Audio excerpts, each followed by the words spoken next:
नमस्कार दोस्तों, स्वागत है आप सभी का सक्सेस एकेडमी बीकानेर के इस यूट्यूब प्लेटफॉर्म पर। स्टार्ट करेंगे आज हम हमारी एक्सरसाइज 12 को, जो कि है ज्योमेट्री का पार्ट यानी ज्यामिति का सेक्शन। इसके अंदर मैं थ्योरम्स नहीं करवाने वाला, आपको मैं केवल और केवल चुनिंदा इंपॉर्टेंट क्वेश्चन ही करवाने वाला हूं। तो जल्दी से वीडियो के लिंक को कर दीजिए शेयर, ताकि ज़्यादा से ज़्यादा बच्चे लाइव सेशन में जुड़ पाएं। आज ही मैं एक्सरसाइज 13 भी आपको करवा दूंगा। तो एक्सरसाइज 12 और 13 आज आपकी खत्म होने वाली है। तो पहला क्वेश्चन मैं ले रहा हूं, तब तक आप जल्दी से जो स्टूडेंट अभी तक लाइव नहीं आया है उनको लाइव लेकर आओ, और वीडियो को सबसे पहले क्या करना है, लाइक करना है। तो देखिए पहला क्वेश्चन क्या है। आज लिमिटेड क्वेश्चन मैंने बोला है, तो लिमिटेड क्वेश्चन ही करने वाले हैं। अच्छे क्वेश्चन लिए हैं, थोड़े इजी भी है और थोड़े हाई लेवल के क्वेश्चन भी है, प्रूव करने वाले क्वेश्चन भी है। बट सारे क्वेश्चन मैं नहीं ले सकता, लेकिन आपका कॉन्सेप्ट क्लियर हो जाएगा, इतनी मैं गारंटी आपको देता हूं। ओके, तो पहला क्वेश्चन है, आपको पर्टिकुलर किसी वर्त के अंदर रेडियस दे रखी है, और वो रेडियस दे रखी है आपको 13 सेंटीमीटर। Got it. अब इस रेडियस का ये जो सेंटर पॉइंट है, इसके ठीक सामने एक कॉर्ड यानी कि एक जीवा बनी हुई है, और वो जीवा कितने सेंटीमीटर की है, कॉर्ड कितने सेंटीमीटर की है, 10 सेंटीमीटर की। यानी ए बी हमारे पास में है 10 सेंटीमीटर और आर हमारे पास में है 13 सेंटीमीटर। इसको अगर ओ बना दूं तो ओ ए जो है वो हमें दे रखा है 13 सेंटीमीटर। फिर इसने कहा है कि इस जीवा की केंद्र से दूरी बताओ। डिस्टेंस किसकी बतानी है, कॉर्ड की बतानी है, यहाँ ओ सेंटर से। तो यहाँ मान लेता हूँ पॉइंट सी है, तो आपको निकालना है ओ सी कितना आएगा। ओ सी यानी कि यहाँ 90 डिग्री बनेगा। और आपको पता है कि अगर सेंटर से कॉर्ड पर परपेंडिकुलर बनाया जाए तो वो उसको 2 बराबर भागों में बांट देता है। तो ये जो 10 है ये कितना कितना बढ़ जाएगा, 5 और 5 में, यानी कि आपको ये निकालना है, ओसी ये निकालना है। अब ये होता क्या है, अगर यहाँ 90 डिग्री है तो यहाँ पाइथागोरस थ्योरम लगेगी। जिसको ये क्वेश्चन समझ में आ चुका है जल्दी से कमेंट बॉक्स में बताओ। अब ये हमें ओसी निकालना है, तो लिखेंगे ओसी का स्क्वायर, परपेंडिकुलर का square equal to H square minus B square, यानी कि एच ये हो गया। अब हाइपोटेनियस तो ओ ए का स्क्वायर माइनस ए सी का square. Got it. Value put कर दीजिए, तो ओ सी का स्क्वायर, ओ ए कितना है 13, तो 13 का स्क्वायर माइनस 5 का स्क्वायर। तो ओ सी कितना आ जाएगा 169 माइनस 25 यानी कि 144। अब स्क्वायर को उधर भेजेंगे तो स्क्वायर रूट, देन ओ सी कितना आ गया 12 सेंटीमीटर। तो कमेंट बॉक्स में जल्दी से बता दीजिए यस सर बहुत आसान क्वेश्चन था, हमारे 12 सेंटीमीटर आया है। अगर नहीं आया था तो एक बार अच्छे से देख लीजिए और इस क्वेश्चन का ले लीजिए स्क्रीनशॉट। फिर आगे बढ़ते हैं हमारे क्वेश्चन नंबर 2 की तरफ, जो कि है प्रूव करने वाला क्वेश्चन। इसका स्क्रीनशॉट ले लो जल्दी से।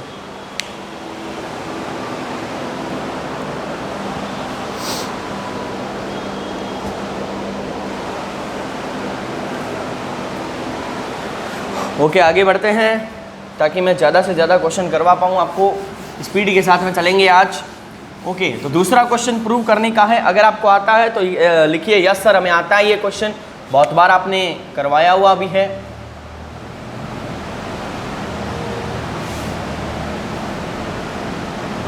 देखते ही आपको पता चल जाएगा कि कौन सा क्वेश्चन है ये।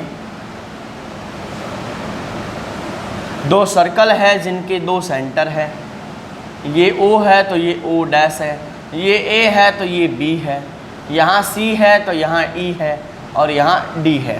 तो आपके सामने ये पूरा क्वेश्चन है और आप इसको सॉल्व करना है। सॉल्व क्या करना है, आपको दे रखा है कि AB पैरेलल है O डैश के।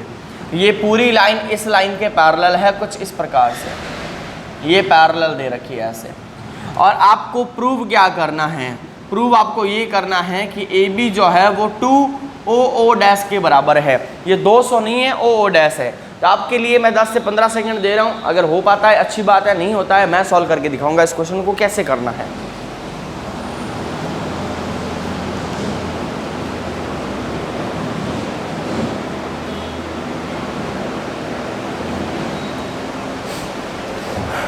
कैसे कर सकते हैं इस क्वेश्चन को। देखो आपने देखा कि यहाँ ये O डैश और जो E है ये सामने वाली BC जीवा पर लंब डाल रहे हैं, तो यहाँ 90 डिग्री बनेगा, यहाँ पर भी 90 डिग्री बनेगा, यहाँ पर भी 90 डिग्री बनेगा, यहाँ पर भी 90 डिग्री बनेगा। तो उपपत्ति के अंदर अपन बच्चों क्या लिखेंगे, हम लिखेंगे O dash E perpendicular on BC। O dash E क्या है, परपेंडिकुलर है BC पर, तो अगर ये परपेंडिकुलर है तो इसके दो भागों में इसको बराबर बांट देगा, तो हम लिखेंगे BE बराबर EC। ओके, अब इसी तरीके से एक और परपेंडिकुलर है OD, ये किसके ऊपर है, ये AC के ऊपर है, और साथ ही ये इसके दो बराबर भागों में इसको बांट देगा, तो बनेगा CD बराबर DA। तो ये तो हुआ केवल और केवल परपेंडिकुलर से। अब एक चीज़ और, यहाँ 90 डिग्री है, यहाँ 90 है, यहाँ 90 है, यहाँ 90 है, दोनों लाइन आपस में पैरेलल है, तो मैं ये भी कह सकता हूँ कि O, उसके बाद में O डैश, उसके बाद में E और उसके बाद में D, ये क्या है, एक रेक्टेंगल है, यानी कि एक आयत है, ये एक आयत है। और अगर आयत है तो आमने सामने की भुजाएं क्या होती है बच्चों, बराबर, तो हम लिखेंगे ED बराबर है OO डैश के, यहाँ से लेकर यहाँ तक, यहाँ से लेकर यहाँ तक बराबर होगा। इसको बना दो equation number first, got it. अब अगर ये बराबर हो जाता है तो अब आपको देखो यहाँ प्रूफ में क्या चाहिए, AB चाहिए, तो A से लेकर B तक मैं लिखता हूँ AB। अब ये AB बनेगा कैसे, इन चार टुकड़ों को मिलाकर, तो इन चारों टुकड़ों को लिखते हैं BE plus EC plus CD plus DA। इसको आगे सॉल्व करो जल्दी से, देखो कैसे होगा। Okay, AB is equal to, अब BE और EC में देखो, यहाँ पर BE और EC सेम है, यानी कि BE की जगह पर मैं EC लिख सकता हूँ, तो मैं यहाँ लिखूंगा EC प्लस EC। फिर यहाँ देखो CD और DA सेम है, तो DA की जगह पर मैं CD लिख सकता हूँ, तो मैं लिखूंगा CD प्लस CD। अब आपने देखा कि सर EC दो बार आ रहा है, साथ ही CD भी दो बार आ रहा है, तो दो को बाहर ले लिया। अब EC और CD को जोड़ो, EC प्लस CD, तो ये पूरा क्या हो गया, ED। तो मैं यहाँ पर क्या लिखूंगा, ED, तो AB बराबर 2 मल्टीप्लाई ED। अब इक्वेशन नंबर फर्स्ट में देखो ED किसके बराबर है, OO डैश के, तो हम लिखेंगे AB बराबर 2 मल्टीप्लाई OO डैश। क्या हमारा प्रूफ वाला सेक्शन आ चुका है, यस सर, हैंस प्रूव्ड, हमारा प्रूफ वाला सेक्शन आ चुका है, प्रूव हो चुका है कि AB डबल होगा OO डैश का, ठीक है, OO डैश का डबल करेंगे तब क्या आएगा, AB आएगा। तो बहुत अच्छा क्वेश्चन है, ट्रिपल स्टार लगा लो, मैंने आपको प्रूफ का भी एक क्वेश्चन करवा दिया है, जल्दी से ले लो इसका स्क्रीनशॉट और फिर करते हैं हमारा नेक्स्ट क्वेश्चन। बहुत ही शानदार क्वेश्चन था। अब करते हैं इसका अगला क्वेश्चन, आपने आई होप इसका स्क्रीनशॉट ले लिया होगा। बढ़ते हैं हमारे क्वेश्चन नंबर 3 की तरफ। बहुत ही शानदार क्वेश्चन है, क्वेश्चन नंबर 3 भी अच्छे लेवल के क्वेश्चंस मैंने लिए हैं ताकि आप जल्दी से जल्दी क्वेश्चंस को सॉल्व कर पाओ। तो क्वेश्चन नंबर जो 3 है वो मैं पूरा नहीं करवाऊंगा,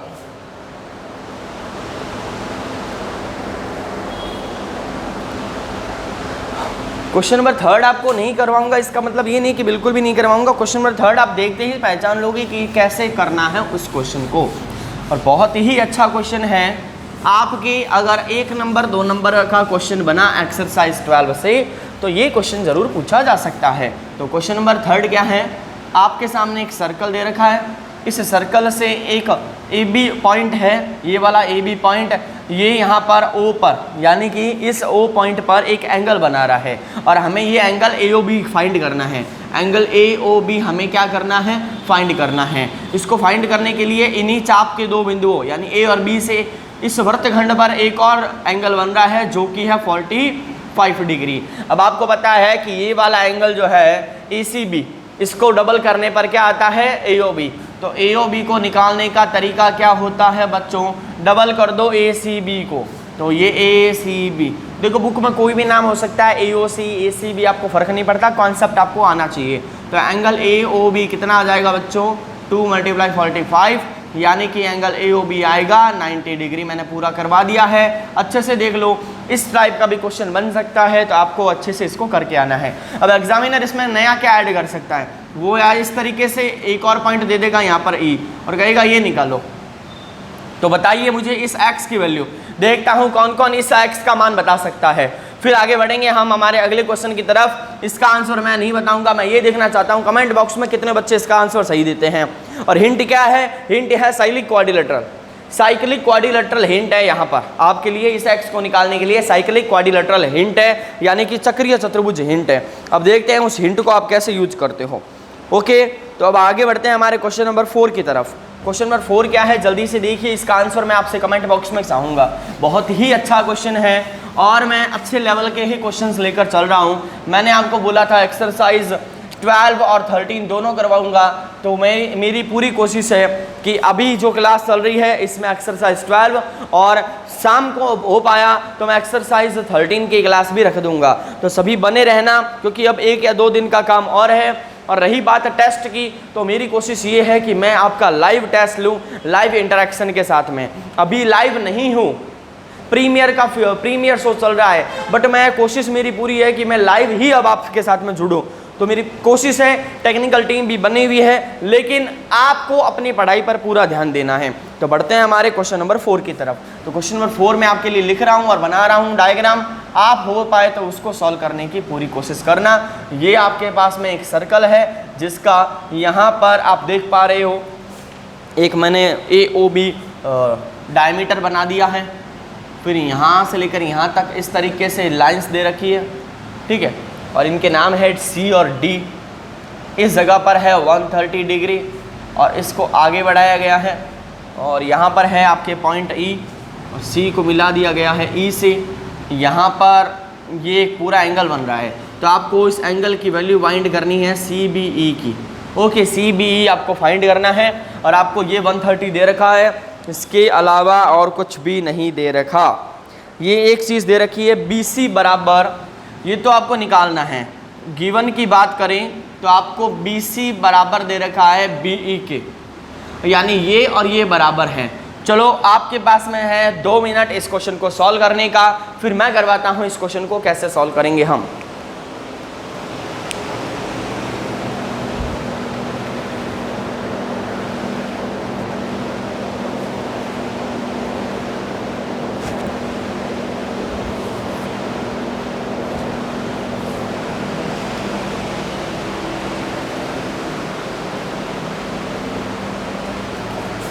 देखो कैसे करेंगे इस क्वेश्चन को सॉल्व बच्चों। आपके सामने A, B, C और D, ये ABCD क्या बना है, अच्छे से देखो। ABCD क्या बना है, आप कहोगे सर ABCD एक साइक्लिक क्वाड्रिलेटरल है, यानी कि एक चक्रीय चतुर्भुज है। Got it. अब अगर ये चक्रीय चतुर्भुज है तो ये देखो D के सामने B है ना, ये वाला है, इसको X बना दो और इसको Y बना दो। तो आप देख पा रहे हो X और Y नहीं, इसको 1 और 2 बनाओ, अच्छा रहेगा 1 और 2। तो इस 130 D के सामने ये 1 है ना, बात समझ में आ रही है। तो आप लिखोगे कि angle D is equal to angle 1, क्या यही लिखोगे? ये नहीं लिखोगे। आमने सामने के जो कोण होते हैं वो बराबर नहीं होते हैं। आमने सामने के कोण जो होते हैं वो एक दूसरे के सप्लीमेंट्री होते हैं, संपूरक होते हैं, यानी कि इनको जोड़ने पर कितना डिग्री आएगा, 180 डिग्री। ऐसा क्यों है? क्योंकि हमने देखा ABCD एक साइक्लिक क्वाड्रिलेटरल है, यानी कि हमारे पास में D दे रखा है तो हमें एंगल 1 निकालना है। और आप सभी को पता है एंगल 1 कितना आएगा, 180 में से 130 चला गया तो आ गया 50 डिग्री। तो ये हमारे पास में इक्वेशन नंबर फर्स्ट यानी कि पहला मान आ गया है 1 का। और 2 निकाल लूंगा तो दोनों को जोड़ने पर आ जाएगा CBE। अब ये 2 कैसे निकलेगा? यहाँ पर आप चाहो तो इसका नाम दे सकते हो F। अब यहाँ पर आपके सामने 2 ट्राइंगल बन रहे हैं, एक का नाम है CBF, तो लिखेंगे CBF, और एक का नाम है BEF, तो ट्राइंगल BE और F C। अब इस ट्रायंगल को मैं करने क्या जा रहा हूं, मैं इसको कॉन्ग्रुएंट करने जा रहा हूं, सर्वांगसम करने जा रहा हूं। तो 3 चीजें बराबर होनी ही चाहिए। अब आपने देखा ये भुजा और ये भुजा बराबर है क्योंकि हमें दे रखा है, तो हम लिखेंगे BC बराबर है BE के। Got it. ये कहां से आया है? ये आया है रचना से, यानी सॉरी ये आया है गिवन से। रचना कहाँ की है? गिवन। आपको गिवन है कि BC इक्वल टू BE है। उसके बाद में यहाँ पर और क्या चीज हो सकती है बराबर? अगर ये 2 भुजाएं बराबर हैं तो आप देखो बहुत बड़ा वाला ट्रायंगल बन रहा है, ये वाला। इस ट्रायंगल में ये भुजा और ये कोण बराबर होगा, है ना। आपको क्या पता है कि किसी ट्रायंगल के अंदर ये और ये बराबर हो तो ये एंगल भी बराबर होता है। 2 साइड बराबर है तो अपोजिट एंगल भी बराबर होते हैं, यानी हम कह सकते हैं कि एंगल C बराबर होगा एंगल E के। चलो 2 चीज तो बराबर हो गई। एक चीज और क्या हो सकती है? ये वाली लाइन FB दोनों के पास में, तो हम लिखेंगे FB बराबर FB फेसबुक नहीं है, तो FB बराबर FB। तो यहाँ पर है साइड, यहाँ पर है एंगल, यहाँ पर फिर से साइड, तो रूल कौन सा लग गया, SAS रूल लग गया। और SAS रूल क्या कहता है कि both triangle CBF congruent to BEF, both triangles are congruent to each other. बोला भी नहीं जा रहा है, मेरे गले में बहुत दर्द हो रहा है। तो CBF कॉन्ग्रुएंट होगा BEF के। अगर ये कॉन्ग्रुएंट है तो 1 भी किसके इक्वल होगा, 2 के। और 1 कितना है 50, तो 2 भी कितना होगा 50। आगे वाला आप कर लेना, 1 कितना है 50, 2 भी कितना होगा 50, ये भी 50, ये भी 50, पूरा कितना हो गया 100। तो एंगल CBE कितना आएगा 100 डिग्री। तो आप में से अगर किसी इस क्वेश्चन को किसी ने मेरे से पहले किया है, कमेंट बॉक्स में लिखिए डन, लगा लो स्टार और बताइए यस सर हमने इस क्वेश्चन को आपसे पहले कर लिया था, बहुत ही आसान क्वेश्चन है। एग्जाम में अगर ऐसा क्वेश्चन आया तो हम इसको मात्र 2 से 3 मिनट में उड़ा देंगे। तो आगे बढ़ते हैं, हमारे क्वेश्चन नंबर 4 हो गया, क्वेश्चन नंबर 5 की तरफ। एक बार पहले जल्दी से इसका स्क्रीनशॉट ले लीजिए।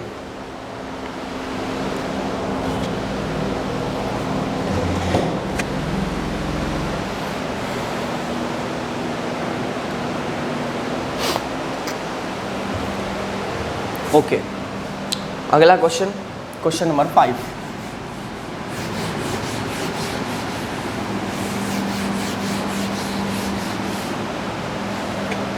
देखो क्वेश्चन नंबर 5 बहुत ही शानदार क्वेश्चन है। मैं चाहूंगा कि आप उसका आंसर दो, क्योंकि 4 क्वेश्चन मैंने करवा दिए।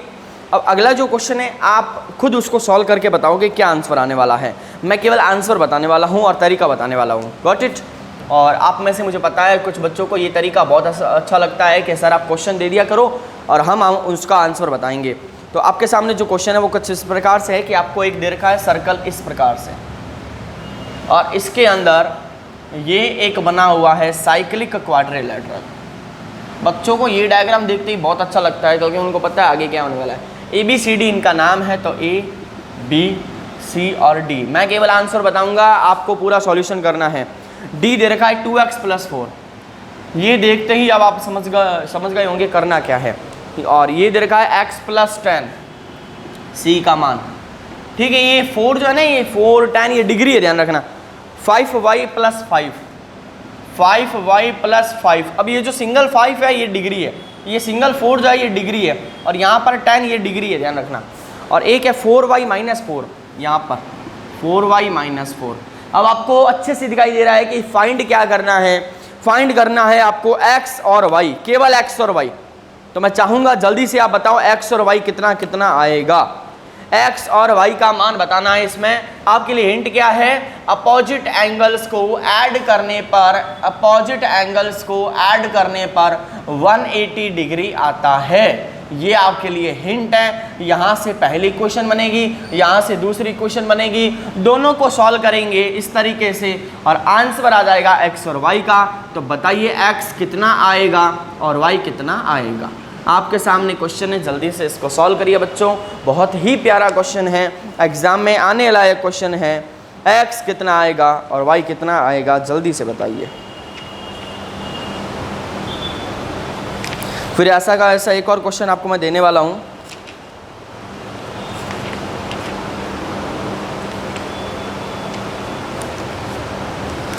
जल्दी बताइए, क्योंकि अब जो 3 क्वेश्चन मैं देने वाला हूं ना, वो तीनों के तीनों क्वेश्चन आपको ही करने हैं। ये भी आपको ही करना है, और अगला जो क्वेश्चन दे रहा हूँ वो भी आपको करना है। उसके अगला दे रहा हूँ 7वां क्वेश्चन, यानी कि 5वां 6वां 7वां तीनों क्वेश्चन आपको ही करने हैं। आगे वाले 3-4 क्वेश्चन मैंने बढ़िया जो लेवल के थे करवा दिए हैं, जिसमें अपन ने एक प्रूव वाला क्वेश्चन लिया है और एक बढ़िया लेवल का वही क्वेश्चन लिया है। इस एक्सरसाइज से वैल्यू फाइंड करने वाले क्वेश्चन आते हैं, प्रूव वाले बहुत कम चांस है। वैल्यू फाइंड करने वाले क्वेश्चन, तो जितने भी वैल्यू फाइंड करने वाले क्वेश्चन है जिसमें आपको कहा जा रहा है x निकालो, y निकालो, है ना, एंगल्स निकालो या फिर कोई और चीज़ निकालो, तो आपको वो क्वेश्चंस करके जाने हैं। पहली आपकी प्राथमिकता यही होनी चाहिए। तो बच्चों मैं लिख देता हूँ, इसका आंसर आएगा आपके x तो आएगा 40 डिग्री। किस किस के आया है जल्दी से बता दो। x 40 डिग्री आंसर आएगा, और जो y है वो आएगा आपके 25 डिग्री। तो अगर ये आंसर, मेरा आंसर आपके आंसर से मैच हो रहा है, इट मीन्स आपने एकदम सही किया है। और अगर मैंने गलत लिखा है आंसर तो बता दीजिए सर आपने गलत लिख दिया है, आंसर कुछ और आएगा। लेकिन ये बुक का एग्जाम्पल है, एग्जाम्पल से क्वेश्चन लेने का तात्पर्य ये है कि आपका जो पेपर है वो एग्जामिनर एग्जाम्पल से भी बना सकता है। अब आपको मैं एक छोटी सी गुड न्यूज़ और देता हूँ। वो गुड न्यूज़ ये है कि हाल ही में जो अभी 12वीं के पेपर हो रहे हैं उनका मैंने विश्लेषण किया है गूगल पे। अब आपने देखा हो चाहे ना देखा हो, मैंने गूगल पर जाकर बच्चों के रिव्यू देखे थे कि जो पेपर अभी हो रहे हैं उनका क्या रिव्यू जा रहा है, वो पेपर कैसे आ रहे हैं।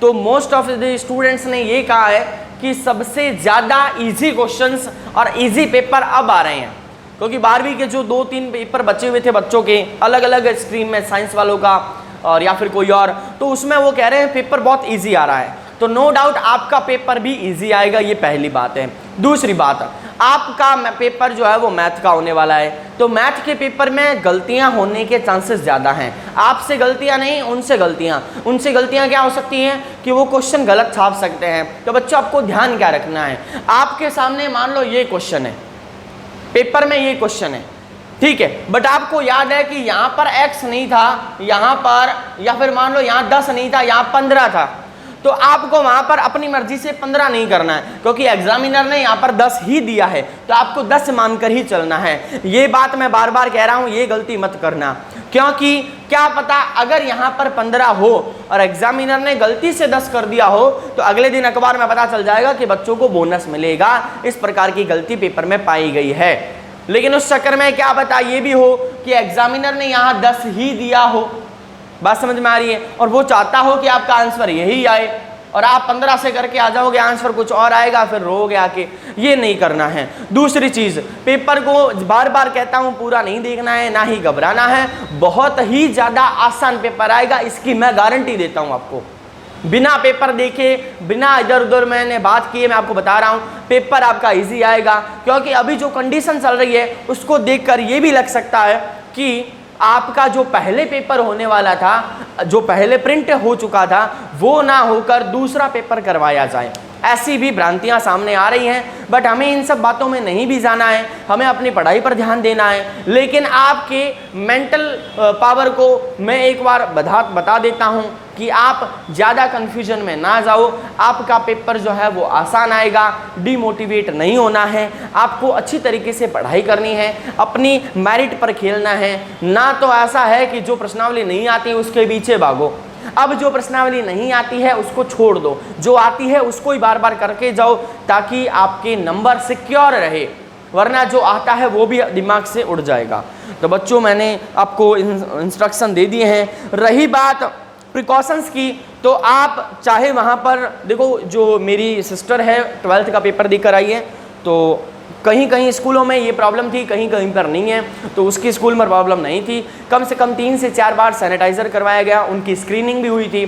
तो आपके साथ भी ऐसा हो सकता है, तो आपको घबराना नहीं है। स्क्रीनिंग से आपका जो टेम्परेचर है, बॉडी टेम्परेचर, वो मेज़र किया जाता है। तो कुछ बच्चे डर गए थे कि अरे मेरे को तो कोरोना हो गया है। स्क्रीनिंग से कहाँ से कोरोना होता है, वो आप चेक करेंगे आपका जो बॉडी टेम्परेचर है वो कितना है। बात समझ में आ गई। और इतना आपको टेंशन होने की ज़रूरत नहीं है, अगर थोड़ा सा ज़्यादा भी आ जाए तो टेंशन नहीं करना है, क्योंकि गर्मी है ऑलरेडी, बॉडी टेम्परेचर तो ज़्यादा होना ही है। तो बच्चों ये ऐसी चीज़ों का ध्यान रखना, किसी से भी हाथ मत मिलाना, हाथ किसी से नहीं मिलाना है, ना किसी को कहीं पर टच करना है।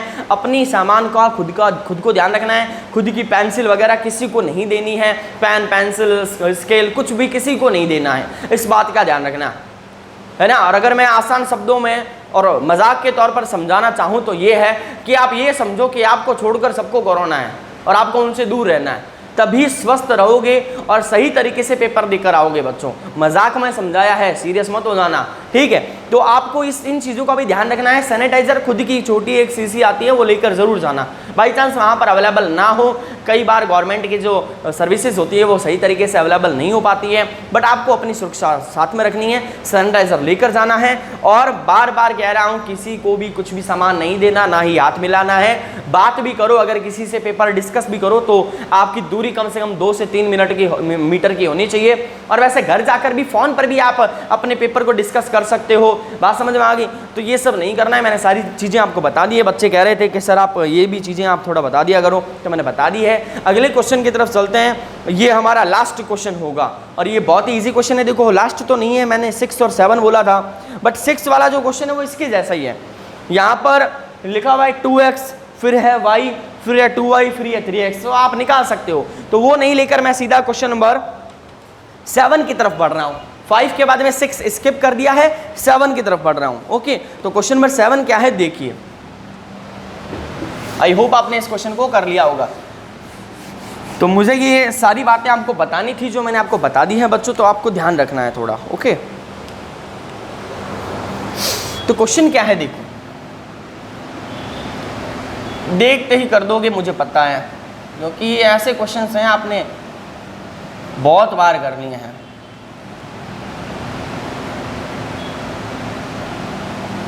ये है क्वेश्चन, और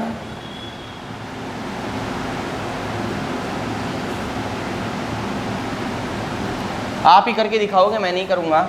यहाँ पर है 91 और यहाँ पर है 65। ये है ए, ये है बी, ये है सी और ये है D. A B C D की वैल्यू फाइंड करके दिखाओ जल्दी से। ए बी सी डी कितना आएगा जल्दी से फाइंड करके बताइए बच्चों, ए बी सी डी का मान कितना आएगा।